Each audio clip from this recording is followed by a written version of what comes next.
गणेशाय नमः। नारायणं नमस्कृत्य नरं चैव नरोत्तमं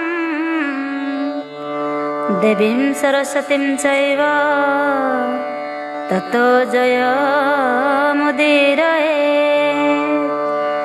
मूकं करोति वाचालं पङ्गुं लङ्घयते गिरिं यत्कृपातमहं वन्दे परमानन्दमाधवम्। नमस्कार बंधुगण, जय जगन्नाथ। आज आसंतु आरंभ करिबा श्रीमद् देवी भागवत। आज विषय रही शुकदेवଙ୍କ संदेह निराकरण और विवाह। किछि समय हेउ पछे मन दे निश्चय शुणंतो। 19 अध्याय। शुकदेव कहिले आहे महाराज, मोर मने संदेह जन्म हेला हेज। मायामय संसार मध्य रही नर, बांछाहीन किपरि होइब ताहार। शास्त्र ज्ञान लभीण थिले माया मोहे, नित्यानित्य विचार सक्षम हेले। जगादीर अभ्यास बिना किछि हेले, मनर मोह दूर न हुई तिले। तेबे कह किपरि स्पृहाहीन हेबे, संसाररु मानवे मुक्तिटी पाइबे। दीप बोली नामटी लेखि देवा मात्र, उज्ज्वल करइकि निज गृह गोत्र। से परि शास्त्रपति ज्ञानी होइबार, अंतर्गत मोहांध न हुई दूर। जे नर ज्ञानवंत मोक्ष अभिलाषी, सर्व प्राणी हिंसाटी देई थाए नासी। ए संसारे ग्राहस्थ्य धर्म जे करिछि, हे राज सिंह से तो हिंसा न छाड़िछि। आपण राज सुख छाड़ी देइछ कि, रण जय धनाशा देइछ मूर्छिकी। शांति लभिअछ कि सबु परित्यक्त, किपरि तुम्भे कह तुम्भे जीवन मुक्त। आहे नर प्रवर साधु नर ठारे, समज्ञान कर कि तुम्भे चोर ठारे। आपणा पर बोली ज्ञान त करुछ, किपरि विदेहरे प्रसिद्ध लभिछ। कटुतिक्तक साजे आम्बिळ मधुर, भल मंद रसना जाने तो तुम्बर। मंगल होइले तो संतोष करुछ, असंतोष मानस अशुभे हेउछ। प्राकृत नर परि जाग्रत स्वप्न पुणी, सुसुप्ति एतिनिटी लभनर हरि। एतिनि अवस्था तो संतत लभिल, चतुर्थावस्था मुक्ति किपरि पाइल। ए पदाति समूह ए रथ निचय, ए हाथी घोड़ा सबु ए द्रव्य समूह।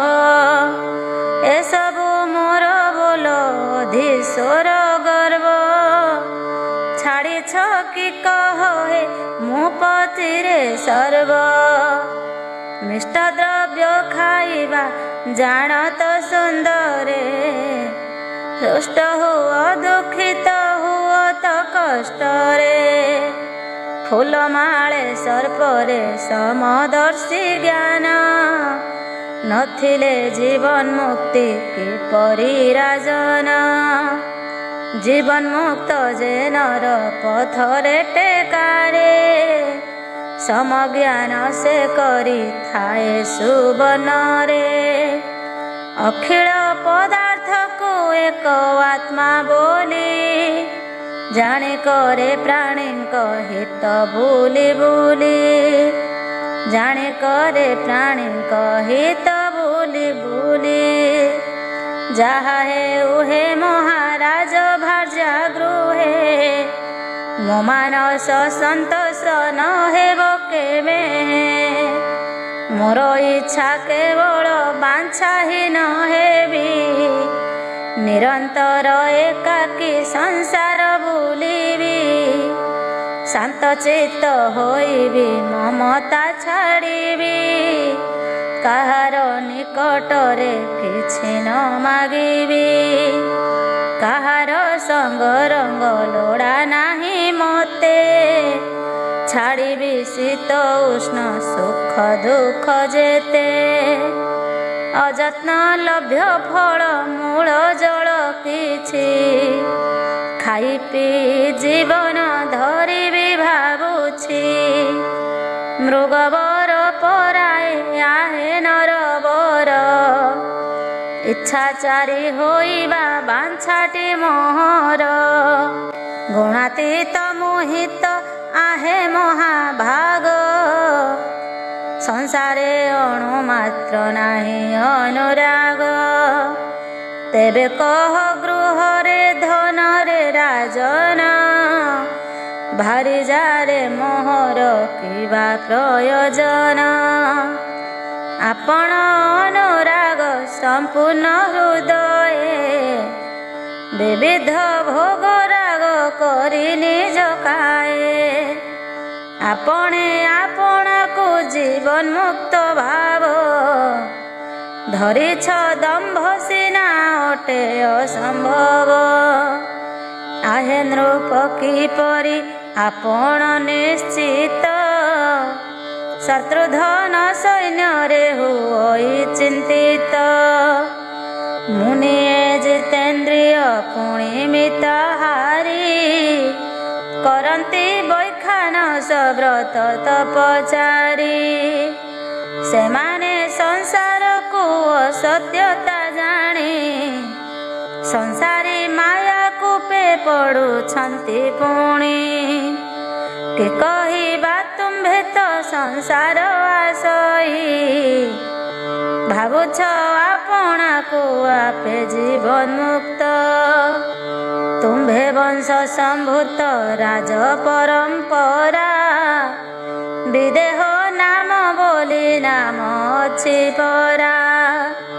ସେ କେବଳ କୁଟିଳ ବ୍ୟଞ୍ଜନ ରଞ୍ଜନ, ଏକଥା ମିଥ୍ୟା ନୁହେଁ ଘେନ ହେ ରାଜନ। ମୂର୍ଖକୁ ବିଦ୍ୟାଧର ବୋଲି ନାମ ଦେଲେ, ଅନ୍ଧକୁ ଦିବାକର ବୋଲିକି ଡାକିଲେ। ଦରିଦ୍ରକୁ ଡାକିଲେ ଲକ୍ଷ୍ମୀଧର ବୋଲି, ନିରର୍ଥକ ଏ ନାମ ଡାକୁଥାନ୍ତି ବୋଲି।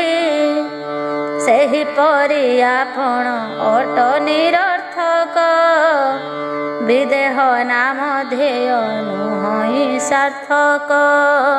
ମୁଁ ଶୁଣିଛି ତୁମ୍ଭର ବଂଶଧର ମାନେ, ନାମ ମାତ୍ର ବିଦେହ ବୋଲାନ୍ତି ଆପଣେ। ଶୁଣ ହେ ନୃପବର ପୂର୍ବେ ତୁମ୍ଭ କୂଳେ, ନିମି ନାମ ଧ୍ୟେୟରେ ଏକ ରାଜା ଥିଲେ। ସେ ଯାଗ କରିବାକୁ ବଶିଷ୍ଠ ଗୁରୁଙ୍କୁ, ନିମନ୍ତ୍ରଣ ଦିଅନ୍ତେ ଆସିଲେ ଘରକୁ। ନିମନ୍ତ୍ରଣ ନ ଦେବା ପୂର୍ବରୁ ରାଜେନ୍ଦ୍ର, ଯଜ୍ଞାର୍ଥେ ବରି ନେଇଥିଲେ ତାଙ୍କୁ ଇନ୍ଦ୍ର। ସେ ଆସିଣ କହିଲେ ଆହେ ନେମି ରାଜା, ଆରବରି ଅଛନ୍ତି ଜାଗେ ଦେବ ରାଜା।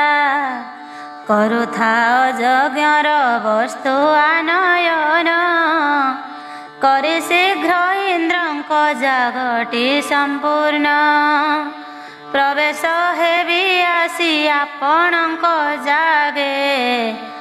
ଏହା କହି ବାହାରି ଗଲେ ସେହି ସ୍ୱର୍ଗେ। ପଳାଇବା ଉତ୍ତାରେ ସେ ବଶିଷ୍ଠ ଋଷି। ବଶିଷ୍ଠେ କୋପ କଲେ ସେ ନିମିରାଜସି। ଅପର ଗୁରୁଙ୍କୁ ସେ ବରଣ କରିଣ ଯଜ୍ଞାରମ୍ଭ କରିଲେ ଦମ୍ଭରେ ରାଜନ। ବଶିଷ୍ଠ ଏ ବୃତ୍ତାନ୍ତ ଶୁଣି କୋପ କଲେ ଅସନ୍ତୁଷ୍ଟ ଚିତ୍ତରେ ଅଭିଶାପ ଦେଲେ। ଆରେ ରେ ଗୁରୁ ତ୍ୟାଗ ପାପେ ଚୋର ଦେହ ପତିତ ହେଉ ମୋର ସାପେ। ବଶିଷ୍ଠଙ୍କର ଏହି ସାପ ବାଣୀ ଶୁଣି ତୋର ଦେହ ପତିତ ହେଉ ବୋଲେ ନିମି। ପରସ୍ପରେ ସେ ସାପ ଦିଆ ଦେଇ ହେଲେ। ଆପେ ଆପେ ସେ ଦୁହେଁ ପତିତ ହୋଇଲେ। ଶୁଣ ଏହି ରହସ୍ୟ ବିଦେହ ନାୟକ। ମୋ ଅନ୍ତରେ ହୁଅଇ ଏମନ୍ତ କୌତୁକ। ବଶିଷ୍ଠ ଗୁରୁ ଠାରୁ ସାପ ଲୋଭି କୋପେ। ଦେହ ଶୂନ୍ୟ ହୋଇଲେ ନିମି ନୃପ ଆପେ। ପଛେ ପୁଣି ନିଜର ଗୁରୁଙ୍କୁ କିପରି କି ରୂପେ ଅଭିଶାପ ପ୍ରଦାନ କଲେ ଗୁରୁ କୋପେ। ଶୁକଙ୍କର ଏ ବାକ୍ୟ ଶୁଣିଣ ଜନକ। କହିଲେ ଯା କହିଲ ଆପଣ ତା ଠିକ। ତଥାପି ଶୁଣ ମୋର ପରମ ପୂଜ୍ୟତମ। ବ୍ୟାସ ଗୁରୁ ଯା କହିଅଛନ୍ତି ଉତ୍ତମ। ପ୍ରସ୍ତାବ କ୍ରମେ ସେ ତ ପ୍ରକୃତଟି ସତ୍ୟ। ତୁମ୍ଭ ମତେ ମତ ନୁହଁ ସମତ। ମଙ୍ଗଳ ଏକି କହ ପିତୃ ସଙ୍ଗରଙ୍ଗ। ଭଙ୍ଗ କରିବ ନକୁ ଜୀବ ମହାଭାଗ। ବନ୍ୟ ପଶୁ ମୃଗଙ୍କ ଲୋଭି କୁସଂସର୍ଗ। ଜୀବନ ମୁକ୍ତ ହୋଇଣ ପାଇପାର ସ୍ୱର୍ଗ। ଆଚ୍ଛା ହେଉ ସର୍ବତ୍ର ଅଛି ତକ୍ଷିତ୍ୟାଦି। ପଞ୍ଚମହାଭୂତଟି ସଂସାରକୁ ଭେଦି। ତେବେ କହ କାହାର ସଙ୍ଗ ନ ହୋଇବ। ଏକାବେଳେ କେବଳ ମୋକ୍ଷ ହୋଇଯିବ। କେବଳ ପୋଷିବାକୁ ଆପଣା ଉଦର। ସର୍ବଦା ଚିନ୍ତା କରୁଥିବଟି ଆହାର। ତେବେ କହ କିପରି ହୋଇବ ନିଶ୍ଚିତ। ମୋକ୍ଷ ଆସି ସାକ୍ଷାତ ହେବ କରଗତ। ବନେ ଗଲେ ହେଲେ ତ ଦଣ୍ଡ ଯେ ଅଜିନ। ଅଭାବରେ ଚିନ୍ତିତ କରିବ ସମନ। ତୁମ୍ଭଙ୍କୁ ଯେ ରୂପରେ ଦଣ୍ଡ ଚର୍ମ ଚିନ୍ତା। ସେପରି ମତେ ସିନା ରାଜ୍ୟ ଭାର ଚିନ୍ତା। ଆପଣଙ୍କ ସନ୍ଦେହ ହେବାରୁ ହୃଦୟେ। ଆସିଲ ଏତେ ଦୂର ଅଜ୍ଞାନର ମୋହେ। ମୋ ହୃଦୟେ ନାହିଁ ତ କୌଣସି ସନ୍ଦେହ। କାହିଁ ପାଇଁ ବୁଲିବି ଇତସ୍ତତ କହ। ସନ୍ଦେହହୀନ ହେତୁ ଏକ ସ୍ଥାନେ ରହି। ସୁଖେ ଶୋଇ ସୁଖରେ ଅଛି ଖାଇ ପିଇ। ମୁଁ ସଂସାରେ ଆବଦ୍ଧ ନୁହେଁ ବୋଲି ସୁଖେ। ରହିଅଛି ଆପଣା ବିଚାରରେ ସୁଖେ। ମୁଁ ଆବଦ୍ଧ ବୋଲି ନ ହୋଇଲେ ବିଚାର। ଦୁଃଖ ଭୋଗ ହୋଇବ ସିନା ନିରନ୍ତର। ଏ ସକାଶୁ ବନ୍ଧନ ଶଙ୍କା କର ତ୍ୟାଗ। ପରମ ସୁଖୀ ହେବ ଆହେ ମହାଭାଗ।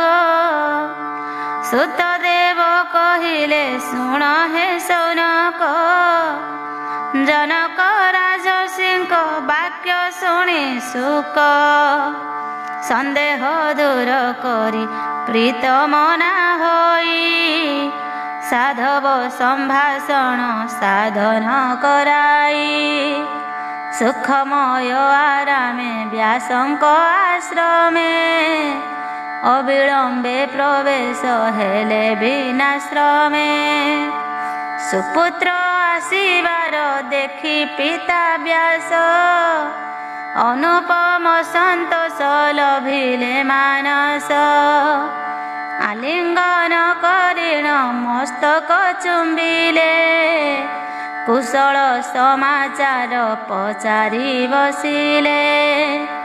ସୁକତ ସର୍ବଶାସ୍ତ୍ର ବିଶାରଦ ବେତା ସର୍ବଦା ବେଦ ପାଠେ ହେଲେ ତତ୍ପରତା। ରମଣୀୟ ଆଶ୍ରମେ ପିତାଙ୍କର ପାଶେ ରହିଲେ ସୁଖଟିରେ ସନ୍ତୋଷ ମାନସେ। ସୁସାମ୍ରାଜ୍ୟଧୀପ ମହାତ୍ମା ଜନକ ସ୍ମରି ସ୍ମରି ତାଙ୍କର ସୁଅବସ୍ଥା ଯାକ ପରମ ଶାନ୍ତି ସୁଖ କରି ଅନୁଭବ। ପିତାଙ୍କର ଆଶ୍ରମେ ସୁଖେ କଲେ ଠାବ। ଏ ଅନ୍ତେ କିଛି ଦିନ ପରେ ସୁଖଦେବ ଯୋଗ ମାର୍ଗ ସାରକୁ କଲେ ଅବଲମ୍ବ। ପିତୃକୁଳ ଗୌରବ ବର୍ଦ୍ଧିନୀ ପରମା ସୌଭାଗ୍ୟ ସୁଶାଳିନୀ ଅତି ମନୋରମା। ପିବରୀ ନାମ ଧ୍ୟୟାପିନ ସ୍ତନାଙ୍କର ନରକଞ୍ଜ ଧରିଲେ ମୁନି କନ୍ୟାଙ୍କର। ଯଥାକାଳେ କାନ୍ତେ ରତି ରଙ୍ଗ ଲାଭେ ରଜବୀର୍ଯ୍ୟ ସଂଯୋଗେ ପାବରୀଙ୍କ ଗର୍ଭେ। କୃଷ୍ଣ ଗୌର ପ୍ରଭୁ ଯେ ଭୂରି ଦେବ ଶ୍ରୁତ ଏପରି ଚାରି ପୁତ୍ର କରିଲେ ସଂଜାତ। କାର୍ତ୍ତିକେୟ ନାମେ ଗୋଟେ କନିଆ ଜନ୍ମିଲେ କୀର୍ତ୍ତି ନାମେ ଗୋଟିଏ କନିଆ ଜନ୍ମିଲେ। ତପତେଜ ସମ୍ପନ୍ନ ସୁକ ଯଥାକାଳେ ବିଭାଜ ପୁତ୍ର ଅନୁହକ କର କଞ୍ଜେ। ବିଭାବତୀ କୀର୍ତ୍ତି ଦାନ କଲେ ନିଜେ ଯଥାକାଳେ ସତ୍କୀର୍ତ୍ତି ଯୁତା କୀର୍ତ୍ତି ଗର୍ଭେ। ଅନୁହକୌର ସମହତ ପ୍ରଭାବେ ବ୍ରହ୍ମଜ୍ଞ ଯେ ଶ୍ରୀମନ୍ତ ପ୍ରତାପୀ ମହତ। ବ୍ରହ୍ମଦତ୍ତ ନାମରେ ପୁତ୍ର ହେଲେ ଜାତ। କିଛି କାଳ ଅନ୍ତରେ ସୁକଙ୍କ ଜୁଆଇଁ ନାରଦ ଯୋଗୀଙ୍କର ଉପଦେଶ ପାଇ ଯୋଗ ମାର୍ଗେ ଲଭିଣ ସୁପରମ ଜ୍ଞାନ। ପୁତ୍ର ହସ୍ତେ ସାମ୍ରାଜ୍ୟ କଲେ ସମର୍ପଣ। ବଦରିକାଶ୍ରମେ ବିଶ୍ରାମ କରିଲେ ନାରଦ ମାୟା ବୀଜ ତାଙ୍କୁ ଦେଇଥିଲେ। ସେହି ମନ୍ତ୍ର ପ୍ରଭାବେ ଦେବୀଙ୍କ ପ୍ରସନ୍ନେ ନିର୍ମଳ ମୁକ୍ତି ଭାଗି ହେଲେ ବ୍ରହ୍ମ ଜ୍ଞାନେ। ସଙ୍ଗ ପରାମୁଖତ ସୁକ ମହାଭାଗ ପିତାଙ୍କ ସଙ୍ଗ ରଙ୍ଗ କରି ପରିତ୍ୟାଗ। ରମଣୀୟ କୈଳାସ ଶିଖରକୁ ଗଲେ ନିଶ୍ଚଳ ବ୍ରହ୍ମ ଧ୍ୟାନେ ଧ୍ୟାନସ୍ଥ ହୋଇଲେ। ଏପରି କିଛି ଦିନ ଅନ୍ତେ ବ୍ରହ୍ମଚାରୀ ସେ ସୁକ ଅଣିମାଦି ସିଦ୍ଧି ଲାଭ କରି ଗିରି ଶୃଙ୍ଗ ଉପରୁ ଊର୍ଦ୍ଧ୍ୱକୁ ଉଠିଲେ। ଆକାଶେ ରବି ପ୍ରାୟ ଶୋଭା ପ୍ରକାଶିଲେ। ଗିରି ଶୃଙ୍ଗ ସେ କାଳେ ଦ୍ୱିଭାଗ ହୋଇଲା। ବହୁବିଧ ଉତ୍ପାତ ତହୁଁ ଦେଖାଗଲା। ନିଜ ତେଜ ପ୍ରଭାବେ ଦ୍ୱିତୀୟ ଭାସ୍କର ପରାଏ ଦିଶୁଥିଲେ ସୁକ ତେଜସ୍କର। ଗଗନରେ ପବନ ସଦୃଶ ରୂପରେ ଲୀନ ହେଲେ ସେ ସୁକ ପରମ ଆତ୍ମାରେ। ସେ କାଳେ ଆସି କରି ଦେବର୍ଷିଏ ଭାବ ଆରମ୍ଭ କଲେ ଶୁକଦେବଙ୍କର ସ୍ତବ। ତାହାଙ୍କ ବାପ ବ୍ୟାସ ଏହା ଜାଣିପାରି ହା ପୁତ୍ର ପୁତ୍ର ବୋଲି ବହୁ ଶୋକ କରି। ପୁତ୍ର ସ୍ନେହ ବାତ୍ସଲ୍ୟ ଥିଲା ତାଙ୍କ ବଢ଼ି କହିଲେ କେଣେ ଗଲୁ ବାପ ମତେ ଛାଡ଼ି। କାନ୍ଦି କାନ୍ଦି ସେ ଗିରି ଶୃଙ୍ଗ ଟିକି ଗଲେ ନିନ୍ଦି ନିନ୍ଦି ସ୍ୱକର୍ମ ପୁତ୍ର ନ ଦେଖିଲେ। ପରମାତ୍ମା ରୂପରେ ସର୍ବଭୂତ ଠାରେ ସର୍ବାନ୍ତର୍ଯ୍ୟାମୀ ସେହି ଶୁକଦେବ ଥିଲେ।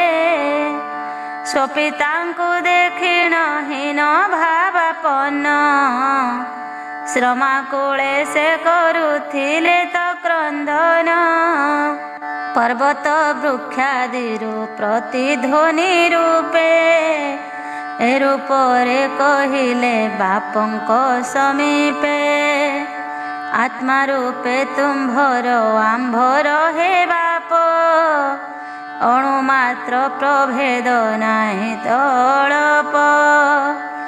ଏ ବୃଥା କଥାଟିରେ ବ୍ୟଥାକୁ ଜନ୍ମାଇ କାହିଁ ପାଇଁ କାନ୍ଦୁଛ କହନ୍ତୁ ତୁହାଇ। ଏପରି ପ୍ରତିଧ୍ୱନି ଶୁଣିଲେ ସେ ହେଲେ ପୁଅ ପୁଅ ବୋଲିଣ ଶୋକ କରୁଥିଲେ।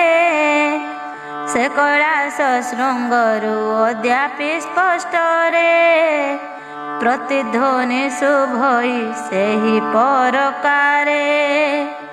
ପୁତ୍ରଙ୍କର ବିରହ ଶୋକେ ଦୁଃଖୀ ହୋଇ କାନ୍ଦୁଥିଲେ ବ୍ୟାସ ତ ପୁତ୍ର ପୁତ୍ର କହି। ତାହା ଜାଣି କୈଳାସବାସୀ ଶିବ ଆସି ସାନ୍ତ୍ୱନା ଦେଲେ ତାଙ୍କୁ ଏହିପରି ଭାସି। ନାହେ ବ୍ୟାସ ତୁମ୍ଭର ଶୁକ ଯେ ନନ୍ଦନ ଯୋଗୀ ଗଣ ମାନଙ୍କ ଅଟେ ଅଗ୍ରଗଣ୍ୟ। ଜିତେନ୍ଦ୍ରିୟ ମାନଙ୍କେ ଯେ ରତି ଦୁର୍ଲଭ ସେ ପରମ ସୁଗତି କଲେ ସିନା ଲାଭ। ଏଥିପାଇଁ କାହିଁକି କାନ୍ଦୁଛ ତୁହାଇ ପ୍ରକୃତ ନର ପରି ପୁଅ ପୁଅ କହି। ବ୍ରହ୍ମତତ୍ତ୍ୱ ବିଷୟ ଜାଣିଛ ଆପଣ ସେ ବ୍ରହ୍ମେ ଲୀନ ହେଲେ ତୁମ୍ଭର ନନ୍ଦନ। ସେପରି ପୁତ୍ର ଲଭି ଜଗତେଶ କୀର୍ତ୍ତି ରଖିଲା ଠାରେ କିମ୍ପା କର ଶୋକତି। ବ୍ୟାସଦେବ କହିଲେ ହେ ଗିରିଜାଧବ ମୁଁ ଏବେ କି କହିବି କହ ଦୟାର୍ଣ୍ଣବ। ମୋହର ହୃଦୟରୁ ପୁତ୍ରଗତ ଶୋକ ଅନ୍ତର ନ ହୁଇ ସନ୍ତତରେ ଦେଖ। କି କହିବି ମୋ ଚକ୍ଷୁ ତୃପ୍ତ ନୁହେଁ କିଛି ପୁତ୍ର ମୁଖ ଦର୍ଶନ ଯାହା ନ କରୁଛି। ଚକ୍ଷୁ ଇନ୍ଦ୍ରିୟର ତ ଦର୍ଶନ ଲାଳସା ବଳବତୀ ହୋଇଲା ନାହିଁ ଗୋ ଭରସା। ବ୍ୟାସଙ୍କର ଏ ଶୋକ ବାକ୍ୟ ବଳି ଶୁଣି କହିଲେ ସେ କାଳରେ ଦେବଶୂଳ ପାଣି। ଆହେ ମୁନି ପ୍ରବର ମୋହର ପ୍ରବରେ ଆପଣା ଆପଣାର ଶରୀର ପାର୍ଶ୍ୱରେ। ମନୋରମା ଛାୟାମୟୀ ଯେ ପୁତ୍ର ମୂର୍ତ୍ତି ଦର୍ଶନ କରି ଚକ୍ଷୁ ଲଭିବ ତୃପତି। ପୁତ୍ରର ପ୍ରତିମୂର୍ତ୍ତି ଦେଖି ଶୋକ ତାପ ପରିତ୍ୟାଗ କରିବା ହେଉ ପରନ୍ତପ। ଶଙ୍କରଙ୍କର ଗିର ଶୁଣି ବ୍ୟାସ ଜ୍ୟୋତି ଦେଖିଲେ ସମୁଜ୍ଜ୍ୱଳ ପୁତ୍ର ଛାୟା ମୂର୍ତ୍ତି। ଅନ୍ତର ହୋଇଗଲେ ହରବର ଦେଇ ଦ୍ୱିଗୁଣ ହେଲା ଦୁଃଖ ଛାୟା ମୂର୍ତ୍ତି ଚାହିଁ। ଶୋକତପ୍ତ ହୃଦୟେ ଦୁଃଖ ସମୁଦୟେ ସ୍ୱାଶ୍ରମେ ମିଳିଲେ ବ୍ୟାସ ମହାଶଏ। ଏହିଠାରେ ଶ୍ରୀଦେବୀ ଭାଗବତଙ୍କରେ ପ୍ରଥମ ସ୍କନ୍ଧଟିର ମହାପୁରାଣରେ ଶୁକଦେବ ବିବାହ ସମସ୍ତ ବର୍ଣ୍ଣର ଉଷସି ଅଧ୍ୟାୟଟି ହେଲା ସମାପନ। ଜୟ ହେ ଶୁକଦେବ ମହାଜିତେନ୍ଦ୍ରିୟ ଧନ୍ୟ ଧନ୍ୟ ତୁମ୍ଭର ଗ୍ରାହସ୍ଥ୍ୟ ବିଷୟ। ବାଲାଜୀ ରଣା କହେ ଆହେ ନନ୍ଦ ବଳା ଦିନ ଯାଉ ତୁମ୍ଭର ଶୁଣି ଖେଳା ଲୀଳା। ବିଂଶ ଅଧ୍ୟାୟ ଭୀଷ୍ମ କର୍ତ୍ତୃକ କାଶୀରାଜାଙ୍କ ତ୍ରୟକନ୍ୟା ହରଣ। ଋଷିଗଣ କହିଲେ ଆହେ ସୁତ ଦେବ ଦେବଙ୍କର ସତମ ଯେଉଁ ସୁକଦେବ। କରିଲେ ସେହି ସିନା ପରମ ସିଦ୍ଧି ଲାଭ। ତଦନ୍ତେ କି କରିଲେ କହ ବ୍ୟାସଦେବ। ସେ ଉଦନ୍ତ ବିସ୍ତାରି କହନ୍ତୁ ଦୟାରେ। ସନ୍ଦେହ ସନ୍ଦେହଟି ଦୂର ହେଉ ବାରେ। ସୁତ ଋଷି କହିଲେ ଶୁଣ ଋଷିଗଣ। ଦେବବାସିତ ଜୈମିନୀ ବୈଶମ୍ପାୟନ ଏ ସକଳ ପ୍ରଭୃତି ଶିଷ୍ୟଗଣ ଥିଲେ। ତପ କରି ବେଦାଦି ପାଠ କରୁଥିଲେ। ସୁକଲୀନ ନ ହେବା ପୂର୍ବ ବ୍ୟାସଙ୍କର ଆଜ୍ଞା ଘେନି ଋଷିଏ ବୀର। ମହିତଳେ ଧର୍ମର ପ୍ରଚାରଣ ପାଇଁ ମହିକି ଯାଇଥିଲେ ବ୍ୟାସାଦେଶ ପାଇ। ଋଷିଙ୍କ ସ୍ଥାନାନ୍ତରେ ଶୁକଲୋକନ୍ତର ହେବାର ଦେଖି ବ୍ୟାସ ହୋଇ ଶୋକ ଭର। ସେ ସ୍ଥାନ ଛାଡ଼ି ଅନ୍ୟ ସ୍ଥାନ ଯିବା ଭାବ। ଅନ୍ତରେ ପ୍ରକାଶିଲେ ମୁନି ବ୍ୟାସଦେବ। ମହାତେଜା ସେ ମୁନି ବରଷକ ବଳେ। ପୂର୍ବ କାଳେ ଜାହ୍ନବୀ କୋଳେ ଜନ୍ମ କାଳେ। ଶୋକାକୁଳା କଲ୍ୟାଣ ମୟୀ ନିଜ ମାତା। ଛାଡ଼ିଥିଲେ ସେ ସତ୍ୟବତୀ ଦାସ ସୁତା। ତାହାଙ୍କୁ ମନେ ମନେ ସ୍ମରଣା କରି ପରିତ୍ୟାଗ କରିଲେ ସେହି ମହାଗିରି। ନିଜ ଜନ୍ମସ୍ଥାନରେ ସେ ଦ୍ୱୀପେ ମିଳିଲେ। ଧୀବର ମାନଙ୍କୁ ସେ ବ୍ୟାସ ପଚାରିଲେ। ବରାନନା ସେ ସତ୍ୟବତୀ ମୋର ମାତା। କେଉଁଠାରେ ଅଛନ୍ତି କହ ଦାସ ସୁତା। ସେ କେଉଁଟେ କହିଲେ ଦାସରାଜ ଭୋଲେ। ଶାନ୍ତନୁ ନୃପତିଙ୍କୁ କନ୍ୟା ଦାନ କଲେ। ଧୀବର ରାଜ ଶୁଣି ବ୍ୟାସ ଆସିବାର ପୂଜା ବିଧି କରିଲେ ପ୍ରୀତି ପୁରସର। ଅଭ୍ୟର୍ଥନା କରିଲେ ବ୍ୟାସଙ୍କ ନିକଟେ। ଦାସ ରାଜା କହିଲେ କୃତାଞ୍ଜଳି ପୁଟେ। ଆହେ ମୁନି ପ୍ରବର ଦେବଗଣଙ୍କର ଆଦର୍ଶନୀୟ ଅଟେ ଦର୍ଶନ ତୁମ୍ଭର।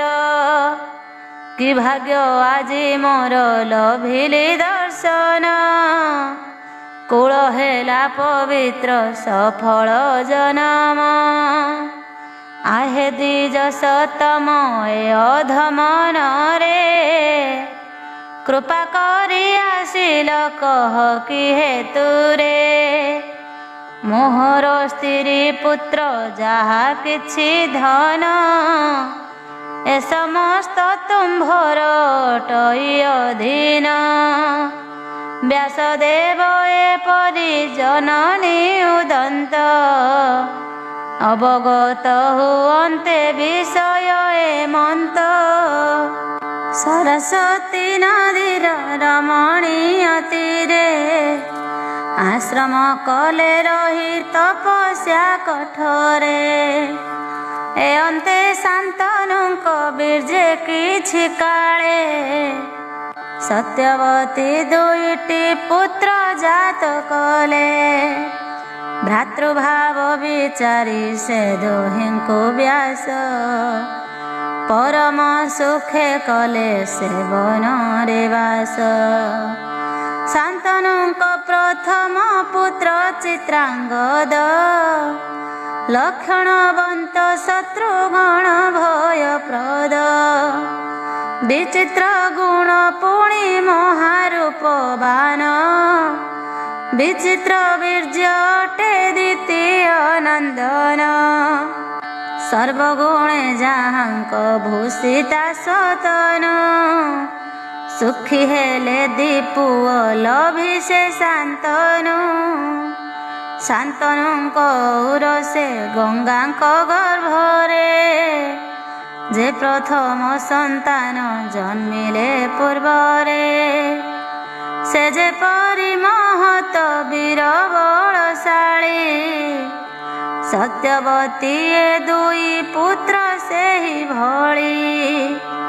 ସକଳ ସୁଲକ୍ଷଣ ବନ୍ତ ପୁତ୍ରଙ୍କର ଦର୍ଶନେ ସେ ଶାନ୍ତନୁ କରନ୍ତି ବିଚାର। ଅମର ଗଣ ମାନେ ସମରେ ମୋ ସହ ଅସମର୍ଥ ହୋଇବେ ଲଭିବେ ଅଜୟ। ଏପରି କିଛି କାଳ ଅନ୍ତେ ସେ ଶାନ୍ତନୁ କାଳ ଧର୍ମାନୁସାରେ ଆପଣାର ତନୁ। ଜିନ ବସ୍ତ୍ର ତ୍ୟାଗଟି କଲା ପରକାରେ ନିଜ ଜିନ ଦେହକୁ ବିସର୍ଜିଲେ ପରେ।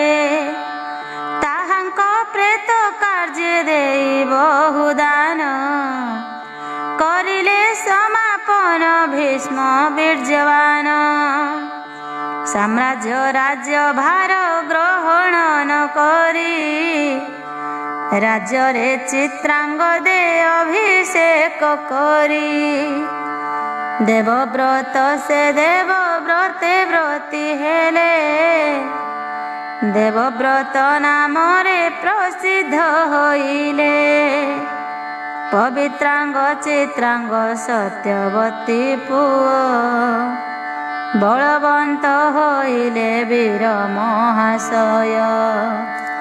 ତାହାଙ୍କର ପ୍ରମତ୍ତ ବୀର୍ଯ୍ୟ ଶତ୍ରୁ ଦେଖି ମହାଭୟ କେବଳ ହେଉଥାନ୍ତି ଦୁଃଖୀ। ଦିନେକ ମହାବାହୁ ଚିତ୍ରାଙ୍ଗଦ ଈଶ ସୈନ୍ୟ ସହ ମିଳିଲେ ଯାଇ ବନ ଦେଶ।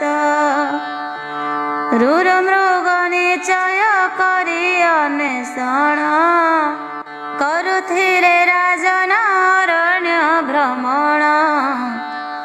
ଏକାଳେ ଚିତ୍ରାଙ୍ଗଦ ନାମରେ ଗନ୍ଧର୍ବ ଚିତ୍ରାଙ୍ଗଦ ନୃପକୁ ପଥେ ଦେଖି ଭାବ ବିମାନରୁ ଆପणे ସମ୍ମୁଖେ ମିଳିଲେ। ସମବଳ ସମ୍ପନ୍ନ ବୀର ଦୁଇ ଭଲେ ପବିତ୍ର କୁରୁକ୍ଷେତ୍ର ପରସ୍ପର କୋପେ। 3 ବର୍ଷ ଭୀଷଣ ଯୁଦ୍ଧ କଲେ କୋପେ। ଚିତ୍ରାଙ୍ଗଦ ଗନ୍ଧର୍ବ ସଙ୍ଗେ ଶୁଦ୍ଧ ଯୋଗେ ଚିତ୍ରାଙ୍ଗଦ ନୃପଟି ମରିଗଲେ ସ୍ୱର୍ଗେ। ଗଙ୍ଗା ଗର୍ଭ ସମ୍ଭବ ଭୀଷ୍ମ ତାହା ଶୁଣି ଅନ୍ତେଷ୍ଟିକ ସକଳ କ୍ରିୟା କଲେ ପୁଣି ମନ୍ତ୍ରୀଙ୍କର ସହିତ ଘେନି ସର୍ବ ପ୍ରଜା ବିଚିତ୍ର ବୀର୍ଯ୍ୟଙ୍କୁ ସେ କରାଇଲେ ରାଜା ସେ ସତ୍ୟବତୀ ସୁତ ଶୋକ କରୁଥିଲେ ମନ୍ତ୍ରୀମାନେ ଗୁରୁଏ ତାଙ୍କୁ ପ୍ରବୋଧିଲେ କନିଷ୍ଠ ପୁତ୍ର ରାଜ୍ୟେଶ୍ୱର ହେବା ଦେଖି ସନ୍ତୁଷ୍ଟ ଅତିଶୟ ହେଲେ ହୋଇ ସୁଖୀ କନିଷ୍ଠ ଭାଇ ରାଜ୍ୟ ରାଜା ହେବା ଶୁଣି ବ୍ୟାସଦେବ ଆନନ୍ଦ ଲାଭ କଲେ ପୁଣି କିଛି କାଳ ଅନ୍ତରେ ସତ୍ୟବତୀ ବାଳ ବିଚିତ୍ର ବୀର୍ଯ୍ୟଙ୍କର ହେଲା ଯୁବା କାଳ ଭୀଷ୍ମ ସେ ସାନ ଭାଇଙ୍କର ବିବାହ ପାଇଁ ରମଣୀୟା କନିଆ ଖୋଜାଇଲେ ଯାଇ ଏହି ସମୟରେ କାଶୀ ରାଜ ମହାଶୟ ଏହାଙ୍କର ଲକ୍ଷଣବତୀ ତିନି ଝିଅ ବିବାହ ସକାଶରେ ସ୍ୱୟଂବର ସଭା ଶୁଭାରମ୍ଭ କରିଣ କରାଇଲେ ନିର୍ଭା ନିମନ୍ତ୍ରଣ ଲଭିଣ ହଜାର ହଜାର ଆସିଥିଲେ ରାଜାଏ ଯେ ରାଜକୁମାର ଯଥାର୍ଥରେ ସାଦରେ ସମାଦରେ ଲୋଭି ସଭାରେ ପ୍ରବେଶିଲେ ହୋଇ କନ୍ୟା ଲୋଭି ବୀର୍ଯ୍ୟବନ୍ତ ସୁତେଜା ଭୀଷ୍ମ ଏହି କାଳେ ଏକାକୀ ରଥେ ବସି ସମାଗତ ହେଲେ ସକଳ ରାଜକୁଳ କରି ପରାଜୟ ବଳରେ କାଶୀ ରାଜାଙ୍କର ତିନି ଝିଅ ହରି କରି ହସ୍ତିନାପୁରକୁ ମିଳିଲେ ଏ ଅନ୍ତେ ଶୁଣ ଋଷି ଯାହା ହେଲା ଭଲେ ତାହାଙ୍କୁ ମାତା ପରି ଭଗିନୀ ପରାଏ ଝିଅ ପରି ଭାବନା କଲେ ଭୀଷ୍ମରାଏ ଏ ସମସ୍ତ ବିଷୟ ସତ୍ୟବତୀ ଆଗେ ବିସ୍ତାରିଣ ସେ କହିଦେଲେ ଅନୁରାଗେ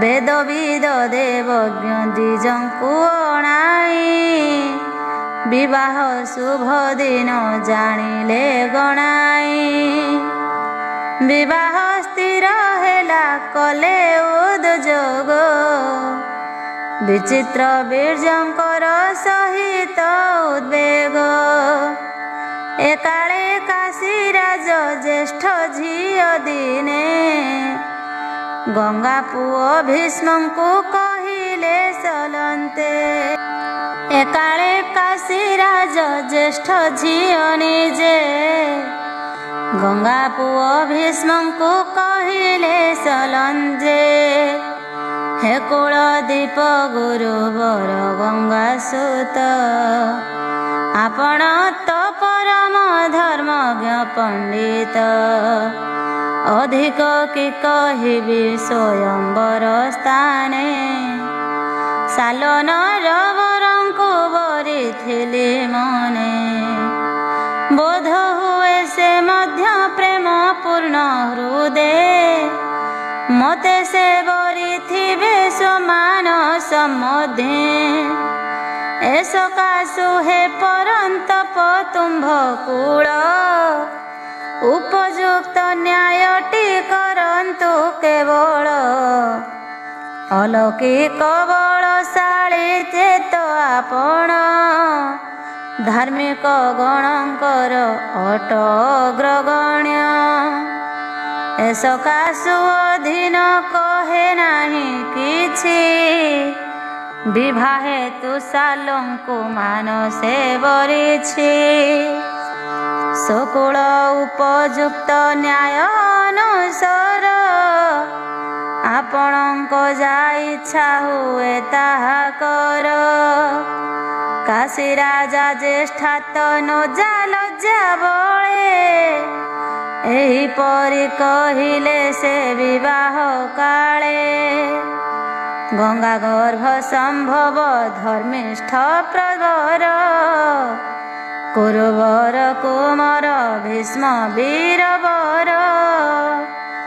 ବୃଦ୍ଧ ବ୍ରାହ୍ମଣଙ୍କୁ ଯେ ମନ୍ତ୍ରୀଙ୍କୁ ମାତାଙ୍କୁ, ଡକାଇ ପଚାରିଲେ କହି ସେ କଥାକୁ। ସମ୍ମତି କରି ନେଇ ଏମାନଙ୍କ ମତ, ପ୍ରମତ୍ତ ଗାମିନୀଙ୍କୁ କହିଲେ ମନ୍ତ। ଯହିଁକି ଇଚ୍ଛା କର ଯାଅ ଗୋସୁମୁହିଁ, ପରିତ୍ୟାଗ କରିଲେ ଭୀଷ୍ମ ଏହା କହି। ସେ କାଶୀ ରାଜକନ୍ୟା ଭୀଷ୍ମଙ୍କ ବଚନେ, ମିଳିଲେ ସାଲୁ ରାଜାଙ୍କର ନିକେତନେ। ନିଜ ମନ ଭିଳାସ କରିଲେ ବ୍ୟକତ, ତୁମ୍ଭଠାରେ ମୋ ମନ ହେଲା ଅନୁରକ୍ତ। ଭୀଷ୍ମ ଏ କଥା ଜାଣି ଧର୍ମ ଅନୁସାରେ, ତ୍ୟାଗ করে ମିଳିଲି ତୁମ୍ଭରି ପାଶରେ। ଗ୍ରହଣ କର ଏବେ ଆପଣ ମୋ ପାଣି, ଧର୍ମପତ୍ନୀ ହୋଇବି ତୁମ୍ଭର ନୃମଣି। ସ୍ୱୟଂବର କରିବା ଥିଲା ମୋର ମନ, ପତ୍ନୀ ରୂପେ ଭାବିଣ ଥିଲ ତ ଆପଣ। ତୁମ୍ଭର ଆମ୍ଭର ତ ପରସ୍ପରେ ଥିଲା, ବଳ କରି ସିନା ହେ ଭୀଷ୍ମ ହରି ନେଲା। ତାହା ଶୁଣି କହିଲେ ସାଲୋ ନରବର, ମୋ ଆଗରେ ଭୀଷ୍ମ ତ ଧରି ତୁମ୍ଭ କର। ବଳରେ ଯାହା ହେଉ ରଥରେ ବସାଇ, ନେଲା ଠାରେ କିପରି ଆଗୋଚାରୁ ମୁହିଁ। କରିବଇ ତୁମ୍ଭର କରକୁ ଗ୍ରହଣ, ପରଚେଷ୍ଟା କନ୍ୟା କି ଘେନେ ବୁଦ୍ଧିମାନ। ମାତୃଭାବେ ସେ ଭୀଷ୍ମ ଛାଡ଼ିଥିଲେ ହେଲେ, କର କଞ୍ଜ ତୁମ୍ଭର ନ ଘେନିବି ବାଳେ। ସାଲଙ୍କର ଏ ଗିର ଶୁଣିଣ ବିଳାପ, ପ୍ରଳାପ ସେ କରିଲେ ରମଣୀ କଳାପ। ଛାଡ଼ିଲେ ସାଲ ବୋଲି ଅନ୍ୟ ମନା ନୁହିଁ, ଭୀଷ୍ମଙ୍କର ନିକଟେ ସେ କହିଲେ ଯାଇ। ଆହେ ବୀର ଆପଣ ଘେନି ମୋର ପାଣି, ରଥରେ ବସାଇଣ ଆଣିବାର ଜାଣି। ମୋହର କର କଞ୍ଜ ଗ୍ରହଣ ନ କଲେ, ପରଚିଷ୍ଟ ବୋଲିଣ ପରିତ୍ୟାଗ କଲେ। ଆପଣ ତ ଧର୍ମଜ୍ଞ ଧର୍ମେ ମତି ରଖି, ମୋର କର ଗ୍ରହଣ କର ମତେ ରଖି। କର କଞ୍ଜ ଗ୍ରହଣ ନ କଲେ ଆପଣ, ବିସର୍ଜନ କରିବି ନିଶ୍ଚୟ ଜୀବନ। ଶୁଣି ଭୀଷ୍ମ କହିଲେ ଗୋବର ବନିନି, ତୁମ୍ଭର ମନ ପରେ ଆସକତ ଜାଣି। କି ରୂପରେ ଘେନିବି ତୁମ୍ଭ କର କଞ୍ଜ, ନାରୀ ରାଜ ଭୂଷାଗ ଏ ନୁହେଁ ସହଜ। ଏ ସକାଶୁ ଚିନ୍ତିତ ନୁହ ମନେ କିଛି, ବାପଙ୍କର ନିକଟ ଯାଅ ମୁଁ କହୁଛି। ଭୀଷ୍ମଙ୍କର ଏ ଗିରି ଶୁଣି ଲଜ୍ଜା ଭରେ, ନ ଯାଇ ବାପ ଘର ଗଲେ ବନ ଘୋରେ। ନିର୍ଜନ ସୁପବିତ୍ର ତୀର୍ଥ ସ୍ଥାନେ ରହି, ଦୁଷ୍କର ତପ କଲେ ହୋଇ ଶୁଷ୍କ ଦେହି। ସେ କାଶୀ ରାଜାଙ୍କର ଅପରାଧୀ କନ୍ୟା, ଧନ୍ୟା ମାନ୍ୟା ଅଟନ୍ତି ସର୍ବସୁଲକ୍ଷଣା। ଅମ୍ବାଳିକା ଅମ୍ବିକା ସୁଲାବଣ୍ୟବତୀ, ରମା ଉମା ଦୁହେଁ କି ସମାନ ସୁଦ୍ୟୁତି। ବିଚିତ୍ର ବୀର୍ଯ୍ୟଙ୍କର କର କଞ୍ଜ ଧରି, ରମଣ ମନରତ୍ନ ଲୁଟି ନେଲେ ହରି। ବିଚିତ୍ର ବୀର୍ଯ୍ୟ ଏକ ସୁବିଚିତ୍ର ବୀର୍ଯ୍ୟ, ଗୃହେ ଉପବନରେ ରମିଲେ ସହଜ। ନବବାଳା ସହିତ ସୁଖରେ ରମିଣ, ନବବର୍ଷ କାଳଟି କଲେ ଅତିକ୍ରମ। କରୁଥିଲେ ସନ୍ତୋଷ କରି ରତି କ୍ରୀଡ଼ା, ସେ ଦୁଇ କନ୍ୟାଙ୍କର ଛଡ଼ାଇଣ ବ୍ରୀଡ଼ା। କର୍ମ ଦୋଷେ ରାଜାଙ୍କ ରାଜ ଜକ୍ମା ହେଲା, କାଳ ଆସି ସବଳେ କବଳ କରିଲା। ବିଚିତ୍ର ବୀର୍ଯ୍ୟ ପୁତ୍ର ହୁଅନ୍ତେ ସ୍ୱର୍ଗଗତ, ଦୁଃଖାର୍ତ୍ତ ହେଲେ ତାଙ୍କ ସତ୍ୟବତୀ ମାତ। ତାହାଙ୍କ ପ୍ରେତ କାର୍ଯ୍ୟ ମନ୍ତ୍ରୀଙ୍କର ଦ୍ୱାରା, ସମାପନ କରିଲେ ଲଭି ଶୋକକାରା। ସବିସ୍ମୟ ଚିତ୍ତରେ ଭୀଷ୍ମଙ୍କୁ ନିର୍ଜନେ, ଏହିପରି କହିଲେ ସାନ୍ତ୍ୱନା ବଚନେ। ହେ ମହାଭାଗ ପୁତ୍ର ଘେନ ମୋର ଗିର, ପିତୃଙ୍କର ସାମ୍ରାଜ୍ୟ ପାଳନାଟି କର। ଯଜାତି ବଂଶନାଶ ନୋହୁ ରକ୍ଷା କର, ଭାତୃଭାର୍ଯ୍ୟା ଘେନିଣ ଗୃହ ଦୀକ୍ଷା ଧର। ଏହା ଶୁଣି କହିଲେ ଭୀଷ୍ମ ଆଗମାତ, ପ୍ରତିଜ୍ଞା ମୁଁ କରିଛି ପିତାଙ୍କ ଗ୍ରତ। ହେତକର ଶୁଣିଛ ତୁମ୍ଭେ ତାହା ପୂର୍ବେ, ଧାର ରାଜ୍ୟ ଗ୍ରହଣ ନ କରିବି କେବେ। ଭୀଷ୍ମଙ୍କର ଶୁଣିଣ କଠିନ ଗିରକି, ଚିନ୍ତା ବଜ୍ର ପଡ଼ିଲା ମସ୍ତକ ଗିରିକି। ସତ୍ୟବତୀ ଭାବିଲେ କି କରିବି ଏବେ, ଯଜାତି ବଂଶ ରକ୍ଷା ହେବ କେଉଁ ଭାବେ। ରାଜ୍ୟ ତ ରାଜ ଶୂନ୍ୟ ହେଲା ନା ରକ୍ଷାର, ସୁଖ ଆଶା ନାହିଁ ତ ହେଲି ହରବର। ଏହିପରି ଭାବିଣ କାତର ହୋଇଲେ, ସେହି କାଳେ ଗାଙ୍ଗେୟ ସେ ଭୀଷ୍ମ କହିଲେ।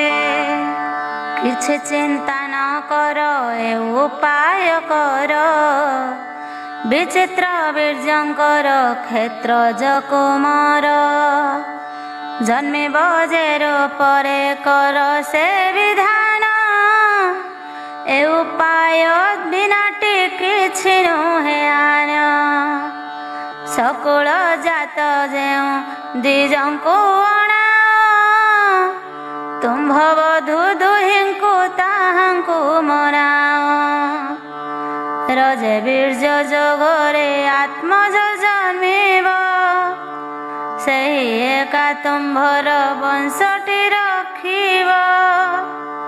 କୁଳ ରକ୍ଷା ସକାଶେ ଏ କାର୍ଯ୍ୟରେ ଦୋଷ, ନାହିଁ ବୋଲି ବେଦରେ ହୋଇଛି ପ୍ରକାଶ।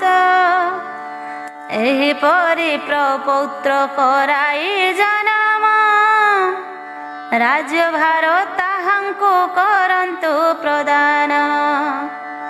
ମୋର ମଧ୍ୟ ଏ ମତ ତାଜ୍ଞା ପାଳିବି, ସତ୍ୟବତୀ ଏ ବାକ୍ୟ ଯୁକ୍ତିଯୁକ୍ତ ଭାବି। ନିଜ କନ୍ୟା ସମୟେ ଦ୍ୱାପ ମଧ୍ୟେ ଜାତ, ନିଷ୍ପାପ ମୁନିବର ବ୍ୟାସଦେବ ପୁତ୍ର। ତାହାଙ୍କୁ ମନେ ମନେ କରନ୍ତେ ସ୍ମରଣ, ତପସ୍ୟା ଛାଡ଼ି ଦେଇ ମିଳିଲେ ତକ୍ଷଣ।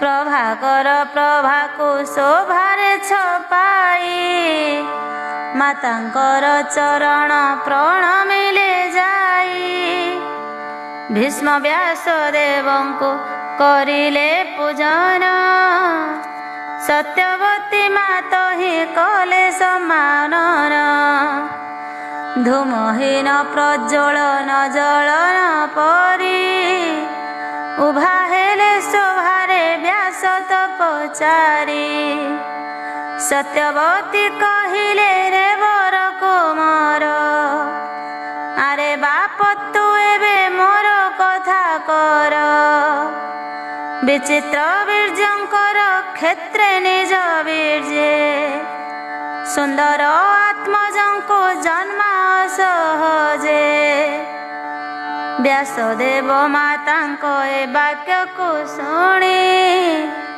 ପାଳିବା ବିଧି ବୋଲି ବେଦ ସମମାନି ତଥାସ୍ତୁ ବୋଲି କହି ଅଙ୍ଗୀକାର କଲେ ଋତୁକାଳ ଅପେକ୍ଷା କରିଣ ରହିଲେ ଋତୁସ୍ମାତା ହୋଇଣ ଅମ୍ବିକା ଅନ୍ଧାରେ ପଡ଼ିଥିଲେ ବ୍ୟାସ ତ କାମର ଧନ୍ଦାରେ ତାହାଙ୍କର ସଙ୍ଗମ ହେବାର ମାତ୍ରକେ ଜନ୍ମ ହେଲା ବଳିଷ୍ଠ ଅନ୍ଧପୁତ୍ର ଏକେ ଜନ୍ମାନ୍ଧ ନାତି ଦେଖି ସତ୍ୟବତୀ ସତୀ ଅତିଶୟ ଦୁଃଖିତ କଲେ ନିଜ ମତି ଅନ୍ୟ ପୁତ୍ର ବଧୂଙ୍କୁ କହିଲେ ତୁ ଏବେ ଏପରି ପୁତ୍ର ଜାତ କର ବିଳମ୍ବେ